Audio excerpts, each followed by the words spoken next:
have to be strong in front of your people. Na hindi ka magpa-falter. Hindi makikitaan ka ng panghina ng loob. Sa larangan ng sining ng pag-arte, hindi lamang sa husay, kundi dama ang tapang at pagmamahal ng bawat karakter na binigyan niyang kulay. Hindi siya basta umarte, iniukit niya ang bawat papel para bigyang buhay at hustisya ang bawat kwento, sa likod man o harap ng kamera. Hindi lang siya katuwang, siya ang lakas sa likod ng bawat laban. Tahimik pero matatag, siya ang puso ng tahanan at sandigan ni Senator Bong, isang asawang laging naroon, sa magaan, sa mabigat, at sa lahat ng panahon. Dahil sa isang katulad niya, ang tahanan ay hindi lang nabubuo. Ito'y pinatatatag. Isang ilaw ng tahanang kailanmay di napupundi. Matatag sa pagsubok, unang palakpak sa tagumpay, at tiyakap sa tuwing may kabiguan.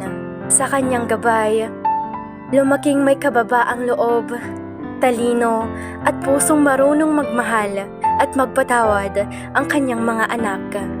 Dahil minsan, sa tahimik na puso ng isang ina, napagkakasya ang mga lihim ng kahapon at ang paghilom ng bukas.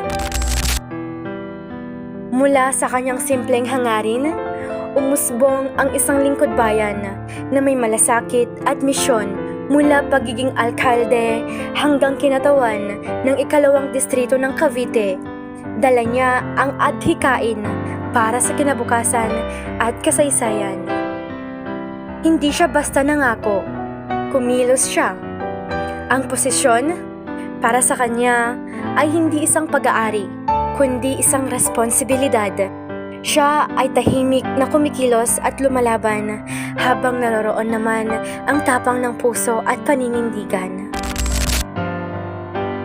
Sabi ng iba, mahigpit siya. Sabi ng iba, baka hindi siya madaling lapitan. Pero kapag ikaw na mismo ang nariyan sa tabi niya, mauunawaan mong iba siya. Hindi siya boss. Isa siyang ate, isang ina, isang gabay. Wala siyang panahong sasayangin. Wala ring panahong hindi siya naroon para sa'yo. Sa katahimikan, huhubugin ka niya. Sa hirap, pagtitibayin ka niya. At sa oras ng pagdududa, siya ang unang maniniwala sa kakayahan mong hindi mo pa nakikita. Sa kanya, hindi ka lang magiging magaling, magiging makabuluhan ka. Para sa iba, ang idolo ay ganda, talento at tagumpay. Pero siya, iba. Hindi lang siya umakyat para magningning, kundi para magbigay liwanag. Ipinakita niya ang tunay na paglilingkod ay hindi tungkol sa kapangyarihan, kundi sa pusong may malasakit kahit walang kapalit.